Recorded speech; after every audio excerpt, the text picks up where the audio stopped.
My name is Charlene Margot. I am co-founder of nonprofit The Parent Venture. We are very pleased to bring you today a parent forum in English with Dr. Eran Magen, how to become your child's favorite conversation partner. Please join me in a warm virtual welcome for our friend Eran Magen. Take it away, Eran.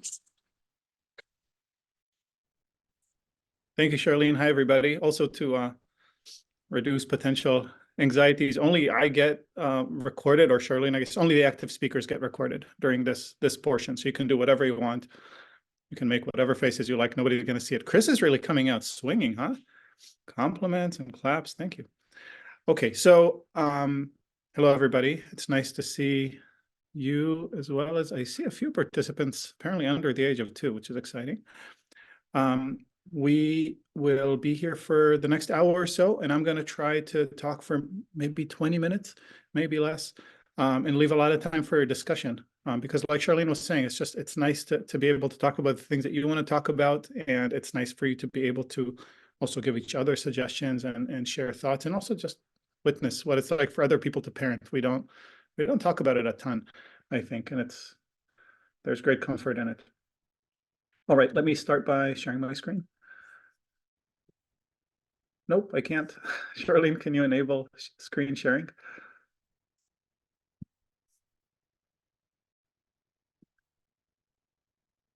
Here we go. Sorry about that, Eran. No worries. I see most participants have not yet left, so we should be okay. All right. Is this looking visible? Great. So this is me. I'll put the email address later on in the chat as well for those of you that are Instagram enthusiasts. I'll also put the link later on, but it's basically my name with the PhD. So how to be our kids' favorite conversation partners. First of all, before we even start, I just want to take a moment to say, good for you for just making the time. Whether or not this is a good time investment, you'll decide at the end. But the fact they're even making time to stop and think about how to parent and how to connect with your kids, it's not trivial. Parenting is a lot of work, and life outside of parenting also keeps happening. And so good work, everybody. Good for you. Good for your kids. I'm glad you're here. In general, when I think about interactions between parents and kids, or people and people, really, I think about how much emotional charge is in the interaction. And when things are pretty calm and nobody's especially upset, this is a relationship building time. When people are a little bit upset, it's the time to do support. And when people are very upset, it's time to manage a crisis, really. And both in the green and the yellow, I think a lot about how do we strengthen the relationship. And in the red, the rules change, right? We prioritize basically short-term safety at the expense of the relationship. Today, however, happily, we're talking about this. We're solidly in the green. The assumption is that this is something that we do kind of on an everyday basis. It's not when kids are especially upset. We have other sessions that we do here about what to do when the kids are upset. And you can find them in the video sessions, or you'll come join future sessions that we do on this as well. But again, the context here is that your kid's basically fine, and you're having a conversation, or at least trying to have one. So here's, really the bottom line of the whole thing. Oops, something exciting happened. Okay, the bottom line of the whole thing. I'm not going to show you any tricks to get them talking. It's not going to be like Jedi, mind control. It's really about just wanting to get to know your kid, kind of slowing down and spending time wanting to know your kid and being curious about what it's like to be your kid, right? Just shifting the perspective a little bit, learning from your kid. I think that's what drives much of the positivity in the interactions. When we're no longer trying to be like the parent, the teacher, the coach, we're just trying to get to know our kid. There's a prerequisite, in a sense, for anyone to want to share anything with you, right? Which is that there needs to be goodwill in the relationship. When you have goodwill in your relationship with your child, when your child has goodwill toward you, everything becomes easy, which is why I focus so much on building goodwill in relationships. So goodwill translates into more trust that they'll have for you, they'll be more honest with you and more vulnerable. They'll put more effort into work that you asked them to do. They'll forgive you when you make mistakes. All these good things happen. And for today, the relevant category of things are those three that end up being on the left, right? they trust you enough to tell you about stuff going on. They have the impulse to be honest with you. They don't mind sharing stuff that's going on. And so really, even before all of those tips that I'll show you, there has to be a foundation. There has to be a good relationship going. And so it's just worth mentioning. And if you think about the amount of goodwill, kind of like a balance in a relational bank account that can go up and down, we want to make as many deposits as we can and as many deposits as we can and as few withdrawals as possible. We make deposits in general by showing our kids that we care about them and that we respect them and showing it to them in a way that they understand, right? Because we, of course, do everything for them. They don't always see that. But to be able to be explicit about it, to let them know that we're on their side. Again, there's a whole separate session on building goodwill with our kids, but I think it's worth mentioning. And then withdrawals from the relational bank account happen when we do the opposite, basically. If we do things that make it clear to our kids that their happiness is not our primary concern, or that we don't respect them very much, right? These are withdrawals, usually unnecessary withdrawals, right? These are very avoidable. The other way that we make withdrawals is when we ask our kids to do things that they wouldn't naturally do, which is fine. This is what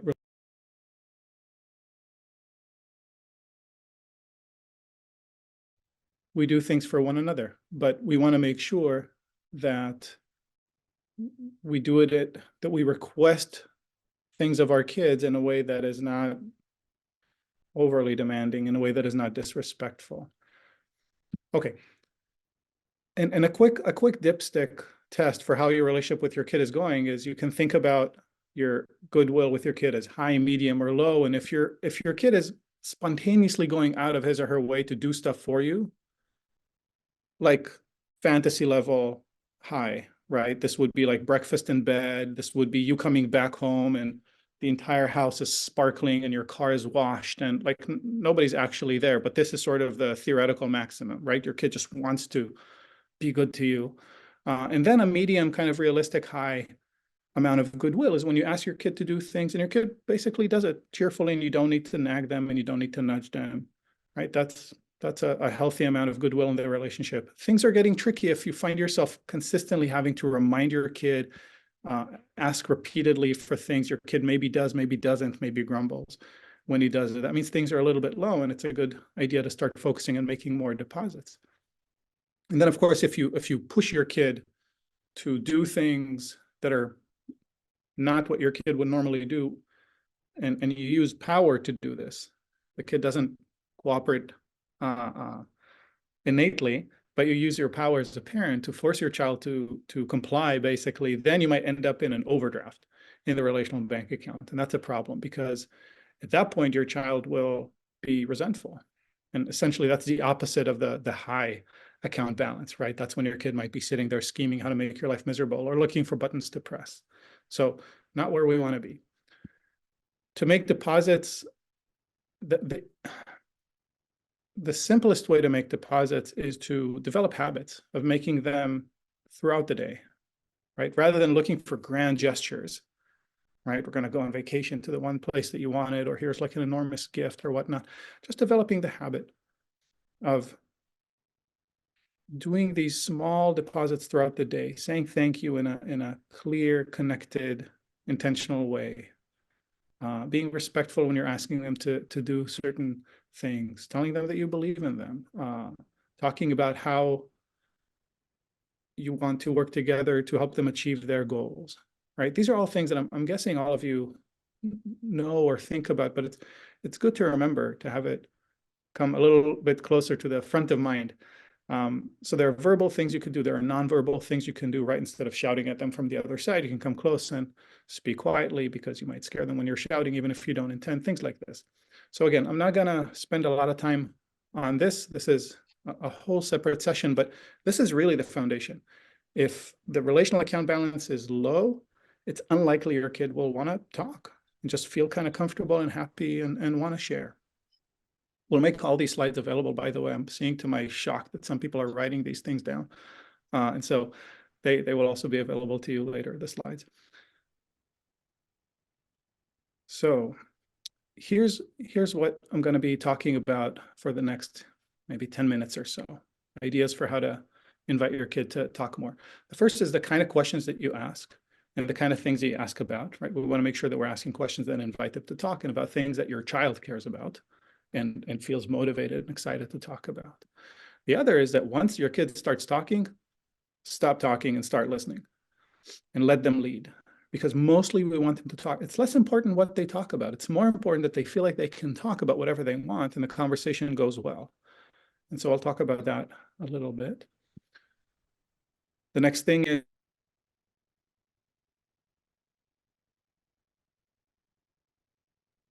an opportunity to talk with your kid is asking your kid for opinions and advice even for yourself. And this can happen at any age, right? Little kids will have little kid advice and big kid will have big kid advice. But when your kid feels that level of respect, your kid is much more likely to enter the conversation with you, even about other things. So I'll talk about this a little bit more in a bit. The next point is to seek to learn from your child. This is what I was mentioning at the beginning too, that this is not a trick. The goal is really to want to get to know your kid, not to want to get information from your kid, about getting to know them. And when that's the orientation, when they're like a new friend that you want to get to know, everybody opens up. The whole thing becomes much more relaxed. And then lastly, when they don't want to talk, just leave them alone. There's no bigger motivation to not talk than somebody constantly asking you to talk, right? And so there are times, sometimes many times, depending on where they are in their cycle, there can be many times when they don't feel like talking. That's okay. And you might try a little bit, but then eventually back off. I'll talk about this too. So let's go through these one at a time. In terms of asking inviting questions, first of all, how well do you know the kinds of things that your kid cares about or is excited about, right? This is a little set of questions you can ask yourself, right? Can you fill all of those in easily? Who are your kid's best friends? What's your favorite thing for your kid to feel about himself or herself, right? Does she like to feel smart or strong? Does he like to feel fast or social? Or what are the things that get your kid energized and happy? What is your kid interested in? Right? What are really fun activities for your kids? What's coming up that your kid is really looking forward to? Right? These are all things that once you start asking about them, will open the kid up. Right? And so just knowing what to talk about. And if you don't know the answer to any of these, that's fine. You can ask your kid. Right? And your kid will tell you. So the start is figuring out what and who is your kid into. Just knowing that gives you a big leg up. And then in terms of the kinds of questions you ask about these things, you want to be asking questions that invite more conversation. So first of all, you want to avoid yes, no questions, right? Because you'll get yes, no answers. And I recommend also avoiding sort of best, worst kind of questions because they're just stressful for some kids, right? You sit there and you try to think of the perfect answer and you get stuck. And so instead of asking for the best, you can say, what was a good, whatever it is, right? What was a good moment today? What was a good moment today in school? Generally speaking, focusing on the what and how does it make you feel kind of questions will get kids talking more. What did you do today in art class? Oh, what was that like? Do you think you'll want to do more of those things? And once they get talking, follow their lead. And they might talk about something totally different than what you asked. And if your goal is to develop better rapport with your kid, then I strongly recommend following their lead. If they're talking, mission accomplished. It sort of doesn't matter what they're talking about, right? Because you want to get them in the habit of talking with you and feeling good when talking with you. So you're going to ask some inviting questions and eventually they'll open and start going forward. And then you go after them. So the more specific you can get in a way that's relevant for your kid's world, the better. So instead of asking how was school, which will get the universal answer of fine, you might ask something more specific, right? Like what you learned today at this particular class, if you know that this class happened today, right? Or this particular activity that they're doing. Or if you might see about, you might be asking about a friend of theirs, but instead of this kind of a yes, no question, again, if you know a little bit more, ask a little bit more, right? Did you do the volleyball meet? I know that you were looking forward to practicing. How did that go? Demonstrating verbally that you're aware of what your child is thinking of and looking forward to or worried about gets you a lot of, wins you a lot of trust from your child's side, right? When you say, I know you've been looking forward to seeing Julian at volleyball practice because you were looking forward to practicing your bumps at spike. How did that go? Right? That's so much more involved already than did you see Julian? And we'll get your kid talking more. All right, next thing. Once your kid is talking, as I said, listen. Stop asking more questions and ideally dig deeper into what your kid is saying. How did it go with Julian in volleyball? Oh, did you see Julian today? Did you practice in volleyball? I remember you were looking forward to doing the exercise, the drill that the coach showed you. Oh, yeah, we did that. Yeah, it went pretty well. Great, talking. So at this point, switch over to active listening mode, which really requires you to do only one thing, just to paraphrase, right? You say back what your kid said. I call it WIG. It's an acronym for what I got, because paraphrase is a very long word. And so they talk and you wig, and they talk and you wig. So I say, oh yeah, that went really well. And say, yeah, the new drill went well. He's like, yeah, we totally crushed it. Before I couldn't even reach the net, or before I was hitting the net every time. And now I could just jump up and not touch it. And it was really great. Great. And then the conversation continued, right? So paraphrase when you can. And then if he goes on to talking about, yeah, and I'm thinking, maybe this time when we get to the tournament, I think maybe I'm ready to be on the team. About great. They're talking, right? And then you talk about that. Whatever other questions you had in your mind don't really matter right now, unless they're actually important questions for some reason. So follow your child. Consulting. I mentioned this briefly before. This is kind of a twofer, because first you're conversing with your child when you're asking your child for opinions and advice, but also you're building a lot of goodwill in the process, because you're showing a lot of respect to your kid when you're doing this. So you might say something like, I'm not sure what we should be eating for dinner. That's like an easy one, right? You could ask about this, or you could say, I'm trying to figure out how I want to, what kind of plants we'll put outside. Maybe your kid cares, maybe not. Or I'm trying to figure out the best weekly schedule so that we can all do our things. Do you want to sit down and look at it with me and tell me when you would like to do your stuff? And so on. Whatever you can involve them. You can talk about challenges you're having at work, right? At a age appropriate level, and just ask what's happening, because you're modeling when you're doing this. You're modeling sharing. You want your kid to tell you about school, you can tell them about your school equivalent, right? So you might say, oh yeah, I've been at work. I've been there for a couple of years and I have some friends, but I feel like we're not really talking. So we're not really getting to know each other.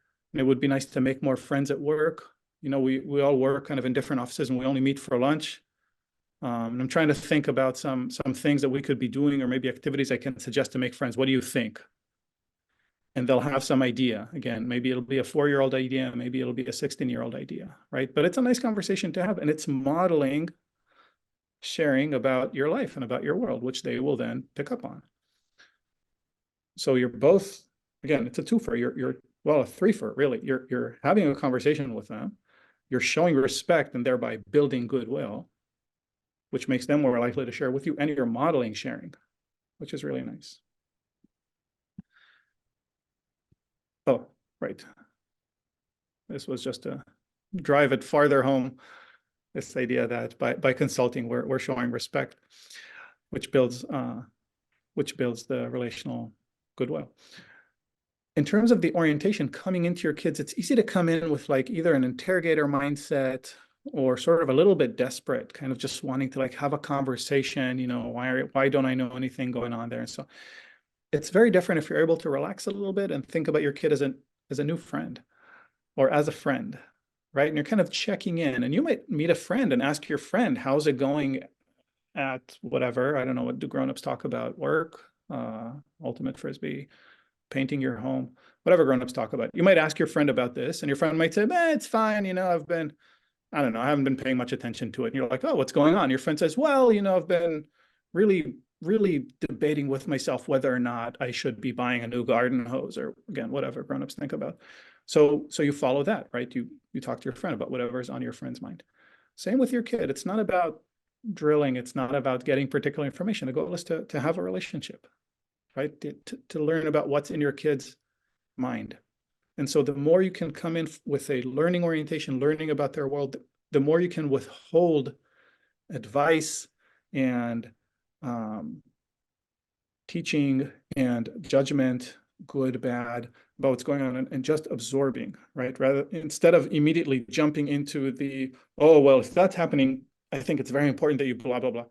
That's less of a fun conversation, right? Than just getting to share for a while. You might be able to share your thoughts later on. That's fine. But at the beginning, when they have things to say, just seek to learn. And then lastly, as I mentioned, sometimes they're not going to want to talk. That's okay. The repeated attempts to get them talking come at a relational cost, right? Because now you're essentially training them to not answer your question. They've already said no, in a sense, right? They've already said no, and they're likely to continue saying no. So the more you ask, the more they're learning that when you ask, the answer is no. So I would cut it off pretty early if it's not working, or I would lower the request. I do this a lot with my kid, and I pick him up from school, and he's 6. And I pick him up from school, and sometimes he's just not in the mood to tell me how school was.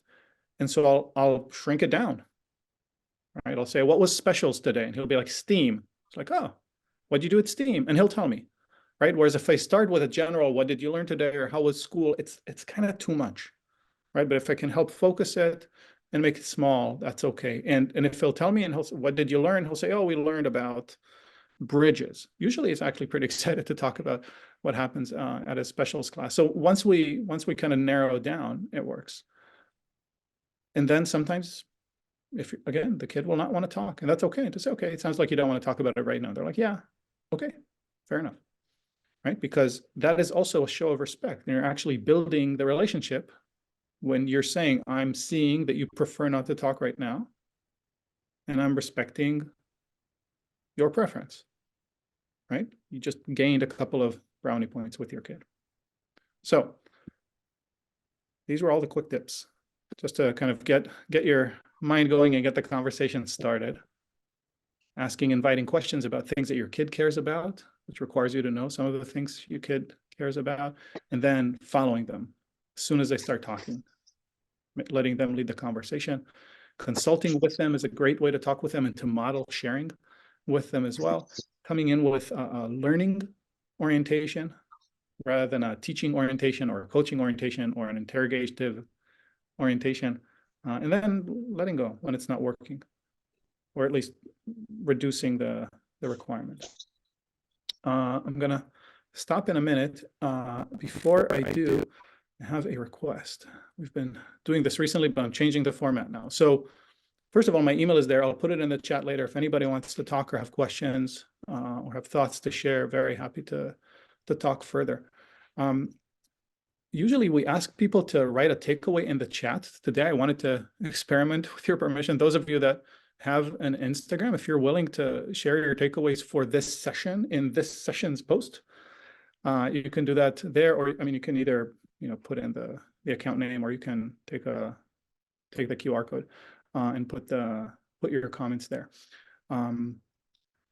So we're gonna switch to the chat in a minute. Once we do that, we're gonna stop the recording. You're welcome to put your questions or comments in the chat. You're welcome to answer each other on the chat as well.